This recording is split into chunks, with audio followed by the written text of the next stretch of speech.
గురూజీ 72 గంటల్లోనే ఫోన్ లోని అద్భుతమైన జ్యోతిష్య పరిష్కారం చూపిస్తారు. నమ్మండి, నమ్మకపోండి, ఇది నిజం. శ్మశాన కాళి రుద్ర చౌడీదేవి ఆరాధకులు నంబర్ 1 వశీకరణ స్పెషలిస్ట్.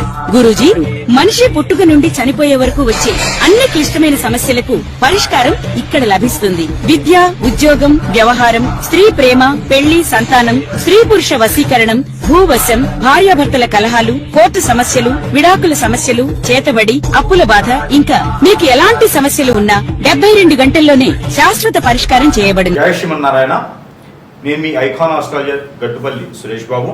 మనకి ద్వాదశ రాశుల్లో అసలు ఏ రాశి వారికి ఏ గ్రహం ఏ స్థానంలో ఉండటం వల్ల ఎలాంటి సమస్యలు వస్తాయి, దానికి తగ్గట్టుగా పరిహారాలు ఏమిటి అనేది ఒక్కసారి మనము గ్రహించినట్టయితే గనక ఈ పరిశీలనలో ఈ పరిహార నిమిత్తంగా ఒకసారి మనము చూద్దాం. అయితే మనకి ద్వాదశ రాశుల్లో ఒకటి జై శ్రీమన్నారాయణ.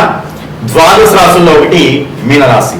ఈ మీనరాశి వారికి మామూలుగానే సాదాసీదాగానే వీరు వ్యక్తిత్వం గల వ్యక్తులు, అందులోనూ అందరిని ఆకట్టుకునే తత్వంతో ఉండేటువంటి వ్యక్తులు.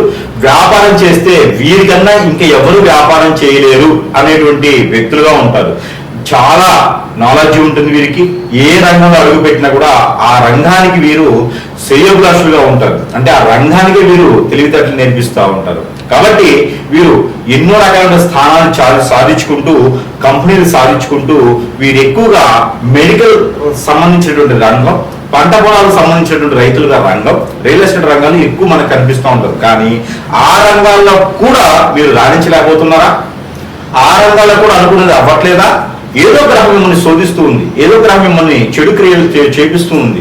ఎవరి చేతనో మీకు తెలియకుండా మీరు అట్రాక్ట్ చేస్తూ ఉంటారు, జనాన్ని ఆకర్షింపు చేస్తూ ఉంటారు. కాబట్టి ఏదో ఒక రకమైనటువంటి గ్రహం మిమ్మల్ని బాధిస్తూ, ఏదో ఒక రకమైనటువంటి మనుషులు అలా మీకు ఇప్రానిజము, బ్లాక్ మ్యాజిక్ లాంటి మందు పెట్టడం లాంటివి జరిగి మీరు అందరినీ బయట వేసేలాగా ఉంటుంది. కాబట్టి మీరు ఎన్నో రకాల దానాలు, ధర్మాలు, యజ్ఞయాగాలు చేసి ఉండొచ్చు, ఎన్నో రకాల పూజలు చేసి ఉండొచ్చు, పుణ్య కార్యక్రమాలు చేసి ఉండొచ్చు. కానీ ఈ యొక్క బాధలు, కష్టాల నుంచి బయటికి రాలేకపోతున్నారు మీరు. కాబట్టి మీరు ఒక చిన్న పరిహారం చేసుకోవచ్చు. మీరు ఏం చేయాలంటే కనుక వెండితో, ప్యూర్ వెండితో మీ యొక్క నవగ్రహాలన్నింటినీ చేయండి.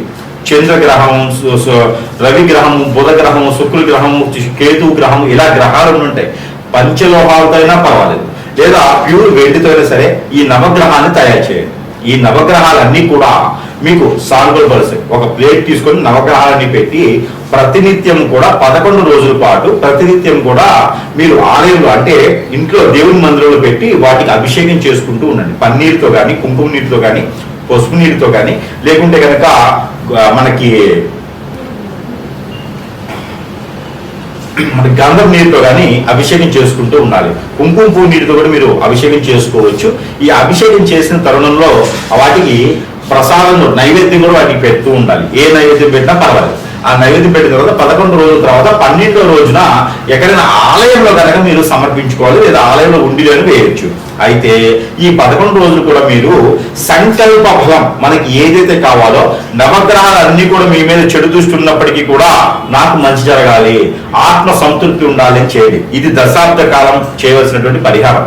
ఒక్కసారి చేస్తే ఈ ఒక ప్రతిఫలం దశాబ్ద కాలం వరకు ఉంటుంది. కాబట్టి మీకు పెళ్లి అవ్వకపోయినా, పెళ్ళై పిల్లలు పుట్టకపోయినా, జాబ్లో వెసులుబాటు లేకపోయినా, మీరు విదేశానికి వెళ్ళలేకపోయినా, చదువుకున్నానికి సరైనటువంటి రీతిలో లేకపోయినా, మీరు ఎదగలేకపోతున్నా, ఎన్నో భార్య వద్ద విడిపోతున్నా, బిడ్డలు పుట్టలేకపోయినా, ఎన్నో రకాల సమస్యలతో కొట్టుమిట్లాడుతున్నా, ఇల్లు కావాలి, వాకిలి కావాలి, ఎన్నో రకాలుగా డబ్బు కావాల్సి వస్తుంది, ఆరోగ్య సమస్యలు, ఆర్థిక సమస్యలు, గ్రహ దోషాలు, పితృదోషాలు, కలసపు దోషం, నాగదోషం, కుజదోషం, అలానే శని భగవాని అశుభ దృష్టి, కలత్వ దోషం, దీంతో పాటు నరదిష్టి, నరఘోష, శత్రుపేడ, ఆర్థిక సమస్య, ఆరోగ్య సమస్య, ఎన్నో రకాల సమస్యలు కూడా మీకు కొట్టుబిట్లు ఆడుతున్నటువంటి సందర్భం ఉంటుంది. వీటన్ని కూడా పటావం చేయడానికి ఒక పరిహారం చేసుకుంటూ ఉండాలి. ఇకపోతే మీరు మరొక పరిహారం ఏంటంటే పసుపు కొమ్ములు రేతి తెచ్చుకొని నానబెట్టుకొని తెల్లవారిన తర్వాత మిక్సీ పట్టుకొని ఆ ఒక మిశ్రమాన్ని గనక మీరు గౌరవం చేసుకుని ఇంట్లో పూజా మందిరాలు పెట్టుకొని పూజించుకోవాలి. ఈ పూజించి 11 రోజులు చేసుకోవాలి. 11 రోజులు చేసిన తర్వాత ఆ కుంకుమ ఆ పసుపుని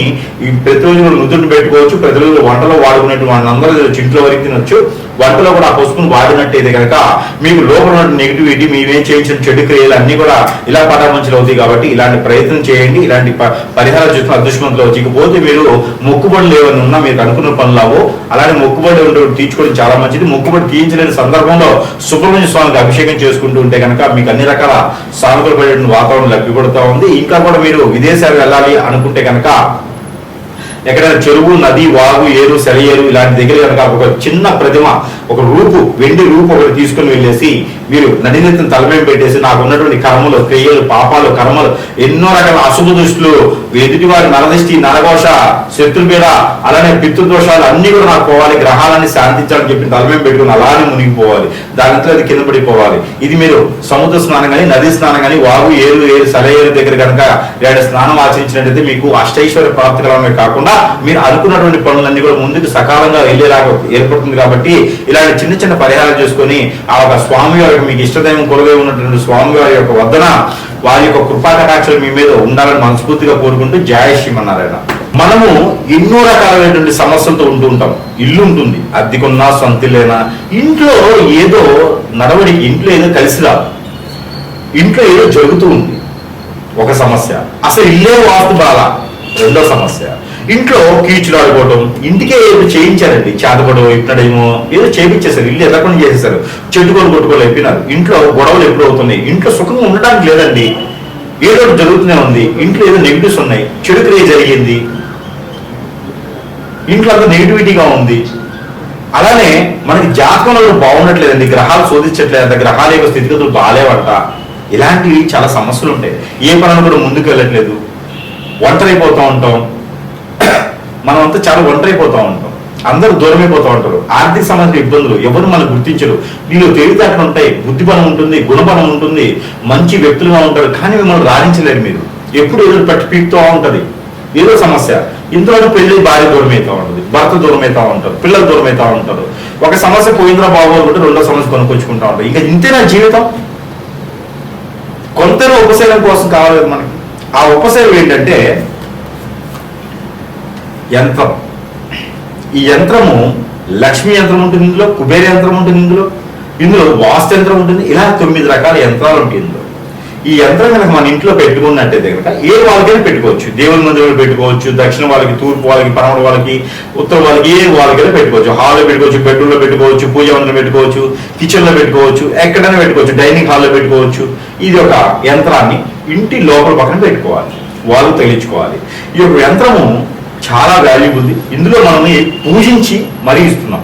ఇది మన ప్రేక్షకుల కోసము పూర్తిగా నా తరపు నుంచి ఉచితంగా ఇస్తున్నాను. ఈ యంత్రాన్ని పూర్తిగా ఉచితంగా మన ప్రేక్షకులు అందరూ బాగుండాలి, అందులో వారే ఉండాలి అనే సంకల్పంతో, శుభ సంకల్పంతో ఈ యొక్క యంత్రాన్ని నేను పూర్తిగా ఉచితంగా ఇస్తున్నాను.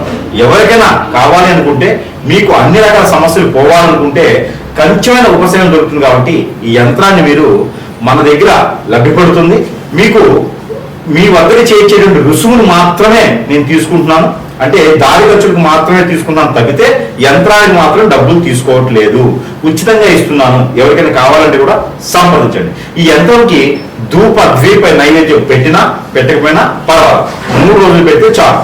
కాబట్టి ఈ యంత్రాన్ని ఎవరికైనా కావాలి అంటే కూడా ఫోన్ కాంటాక్ట్ ద్వారా యంత్రం పంపించడం జరుగుతుంది. కాబట్టి ఎవరికైనా కావాలంటే సంప్రదించండి. జై శ్రీమన్నారాయణ.